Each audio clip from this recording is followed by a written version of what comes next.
To our YouTube series on Political Science 1000 here at SLU. And today what I'd like to do is talk to you a little bit about Chapter 11 from our textbook on international relations. So I'm going to walk you through the textbook through a PowerPoint, and feel free to stop the video at any point and rewind and take a second look at what we talk about. Feel very free to email me with questions to think about, what you think about it. So I'm going to screen share the PowerPoint right now,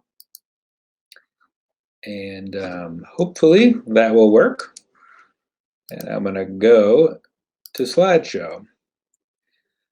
So Chapter 11 in our textbook, Analyzing Politics, is about international relations.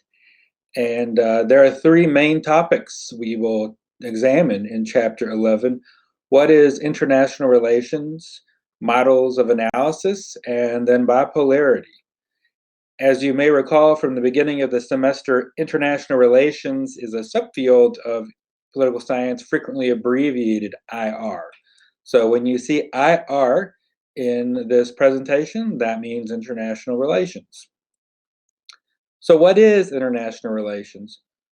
Well, thankfully, it's pretty simple. It's pretty much what it sounds like. It means relations or relationships between and among states. States here meaning countries, not subnational units like the United States. That's from your textbook on page 16. And it covers some of the most important political phenomena: war and peace, integration and governance, economic relations between countries, legal relationships, and questions of sovereignty. What is international relations not? For many students, it's complicated because it sounds a lot like comparative politics. So the important difference here is that comparative politics typically compares processes within a country. So processes within one country, comparing it to processes with another country. Those two countries might have nothing to do with each other, but comparative politics wants to put them side by side and study them. International relations is interested much more specifically in how particular countries interact. So comparative politics might be interested in comparing the German economy with the French economy, but international relations would want to know, how do those two countries relate with each other? How do they interact with each other in their economic activities? International relations is also distinct from history. It's true, international relations often relies on history, and especially military history. But if you know very much about history, you know that a lot of the academic discipline of history tends to resist being converted into a social science. Whereas international relations is very social scientific. It's interested in tracing institutional processes, collecting quantitative data. Also, international relations is not interested in history in general. International relations scholars want to examine very specific moments within history that are politically significant. And as you might know, historians tend to be interested in all kinds of episodes and moments and processes in history. So IR and history have a lot of overlap, but there's no question they're quite distinct. So that's a bit about what was or what is international relations. Now we're going to move to our second topic, which is the models of analysis. So what I really want to emphasize here is there are two basic models we're going to look at: liberalism and realism, and talk a little bit about what a model is in general. So international relations is highly divided by schools or models of analysis.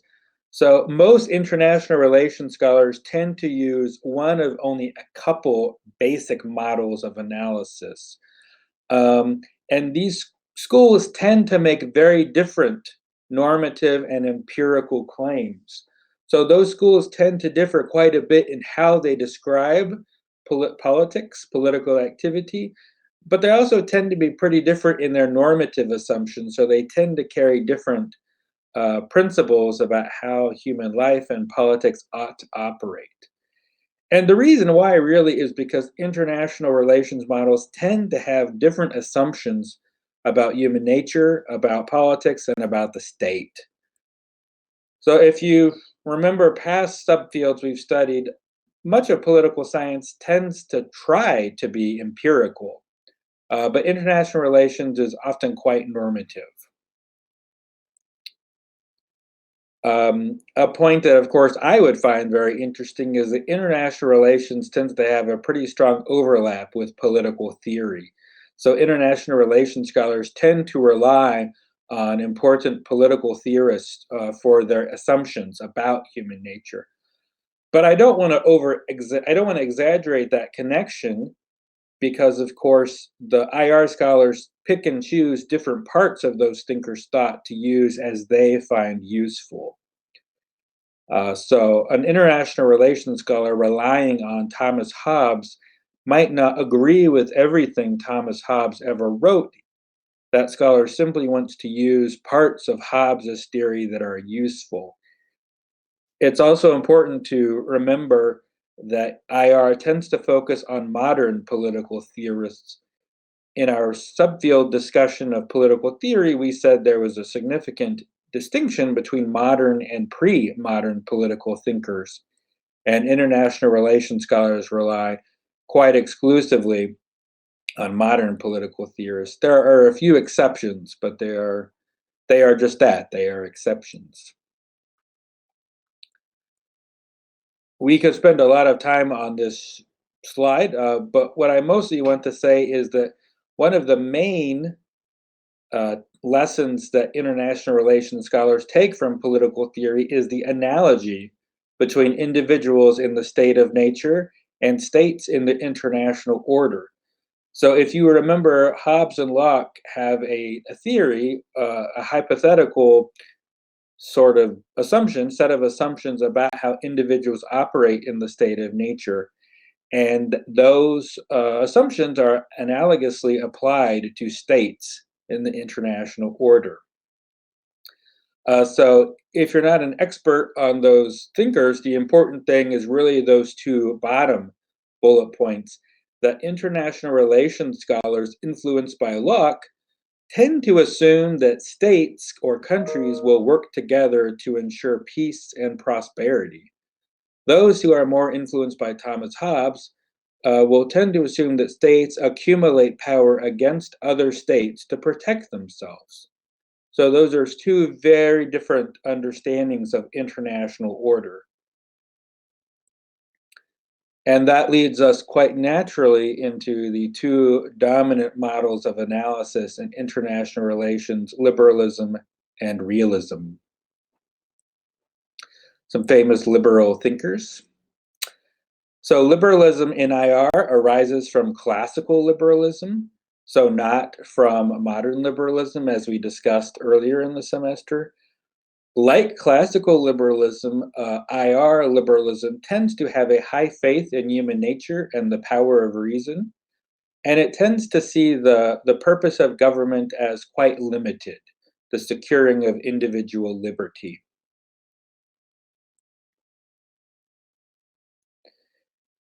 Like classical liberalism, it tends to place a high premium on rational efforts to secure universal peace. So it tends to think that peace and cooperation are both desirable and possible. So that emphasis on peace can make liberal IR sound quite moral or moralistic. They tend to promote quite explicitly peace, justice, democracy, and human rights when undertaking their research. Some basic claims of IR in this liberalism vein is that relations between nations should really focus on projects of mutual benefit to find ways for countries to cooperate together. They tend to believe that if states will communicate and organize together, war can be prevented and we can avoid conflict. So, one of the main claims here is the interdependence, which we often think about in terms of globalization will help countries understand each other better, will help them come to have more similar interests, and that will all help us pursue peace and justice and human rights.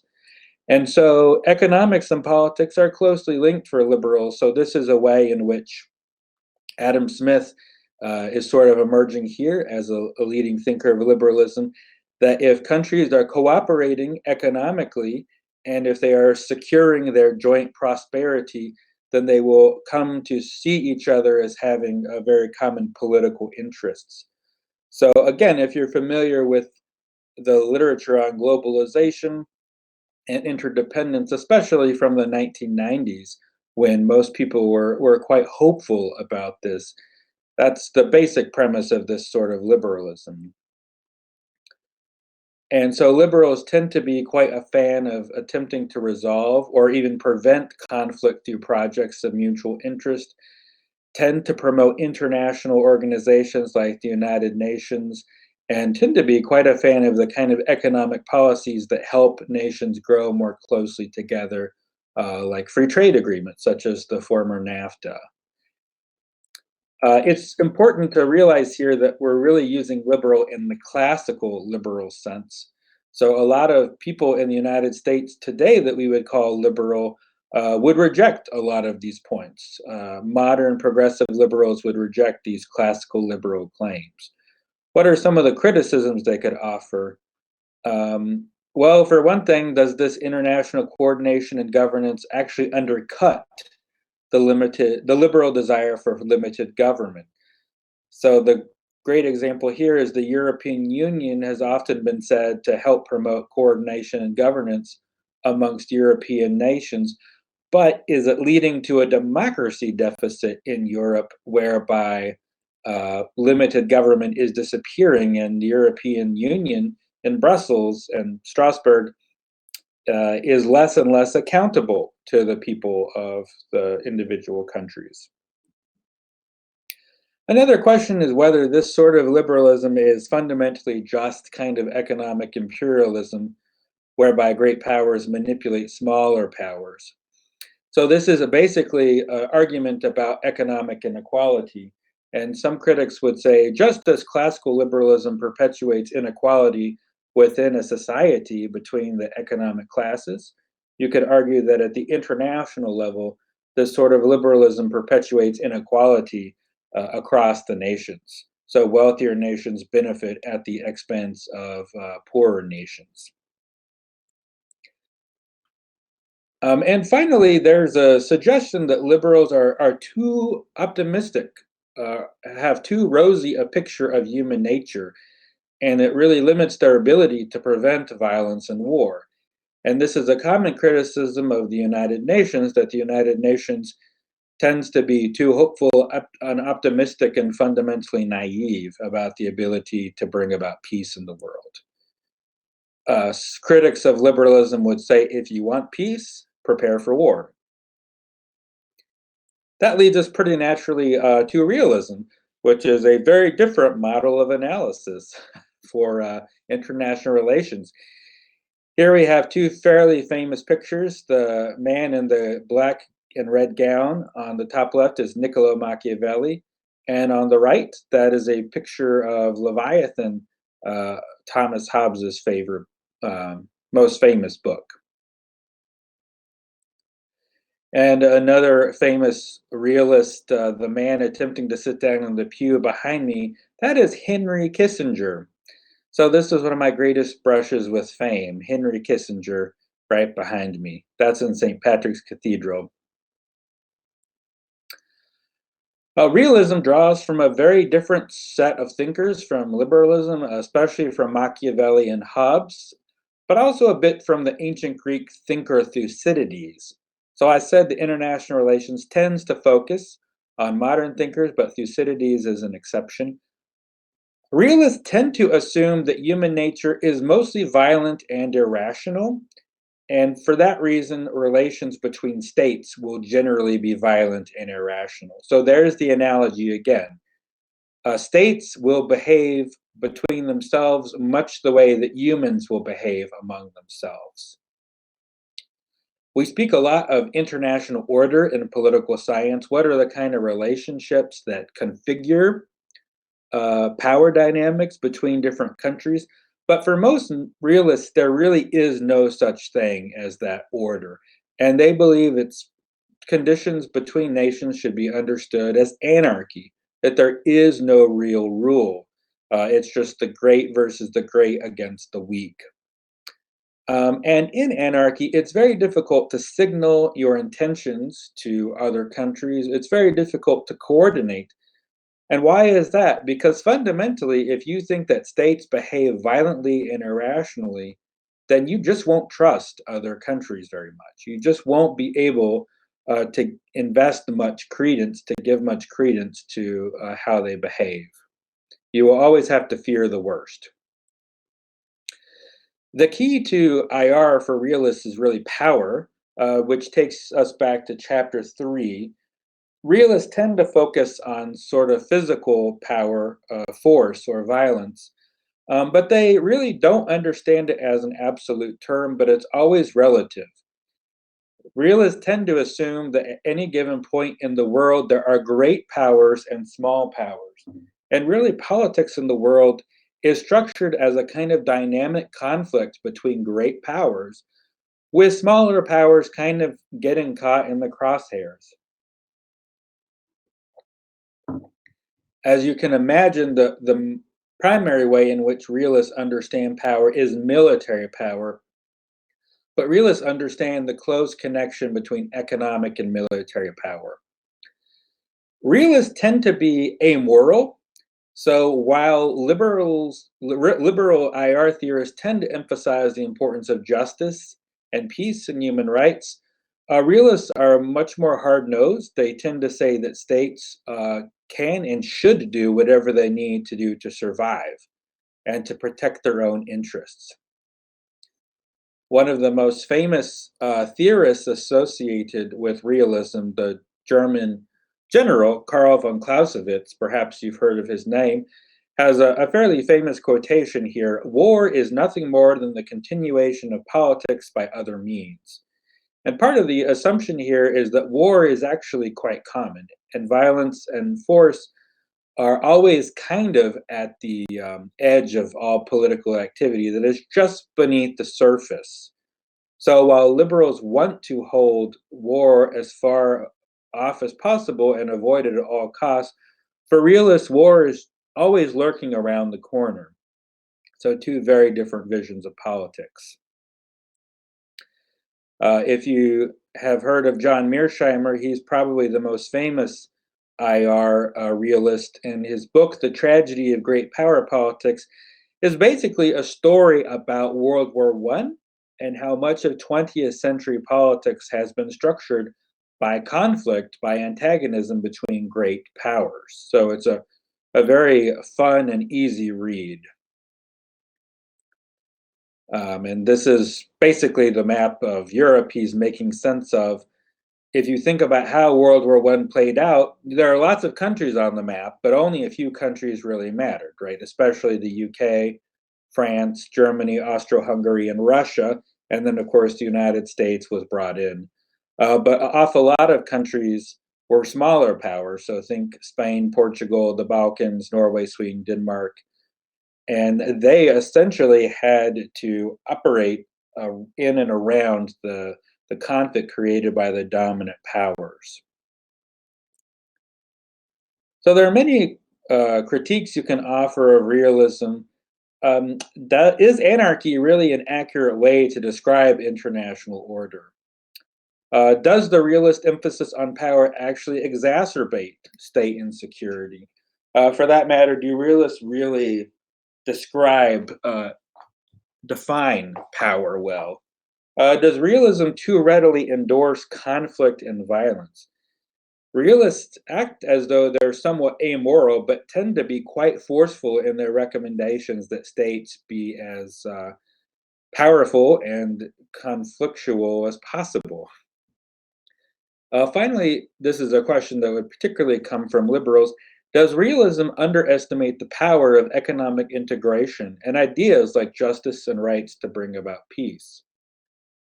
Because again, realists are quite pessimistic that any of these sorts of things will help bring about peace. Liberals would say otherwise. And to kind of recapitulate the relationship here between IR and political theory, we've seen this liberalism is profoundly Lockean, that states work together to ensure peace and prosperity.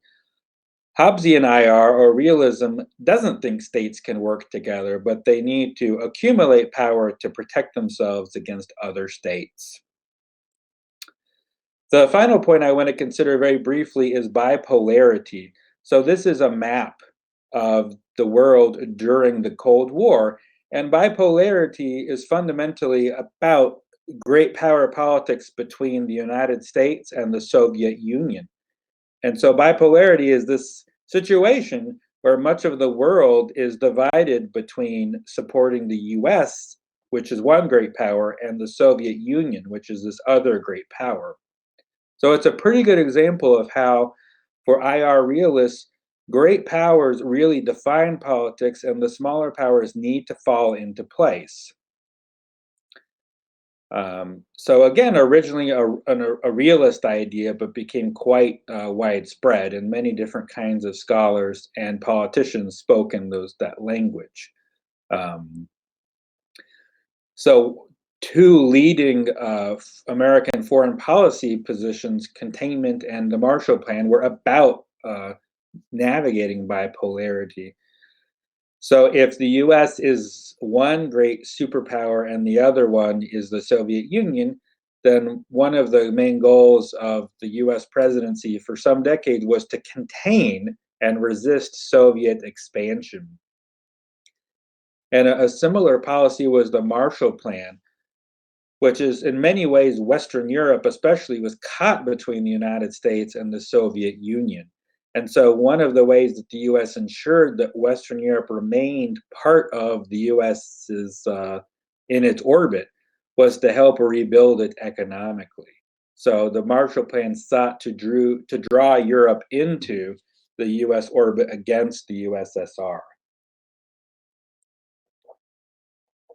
Of course, the Cold War ended. And one question you can ask is what happens after the bipolarity of the Cold War? Some people say it's unipolarity, that one country is now the great power, sometimes the United States or China. Some people say that we've come to an end of polarity at all and we're just living in a permanent peace. Most of us would say that that's probably not very reasonable or plausible.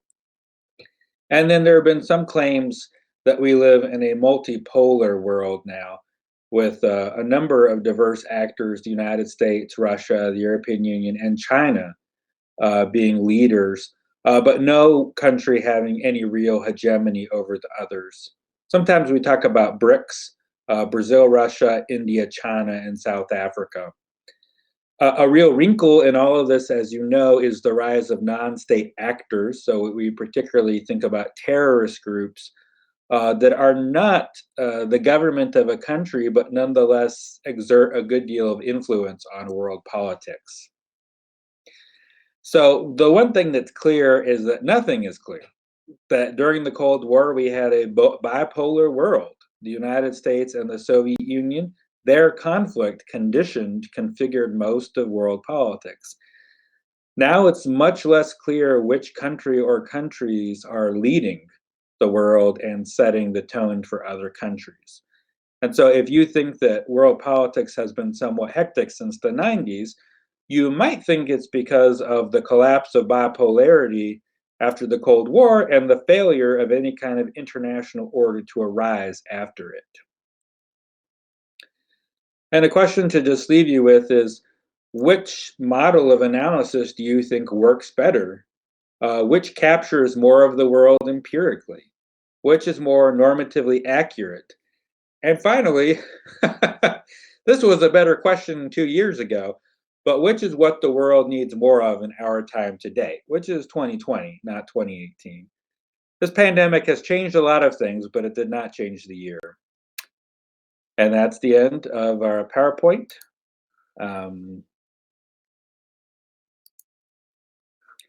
So again, I hope that this little presentation was helpful, was helpful to your understanding of Chapter 11 of our textbook.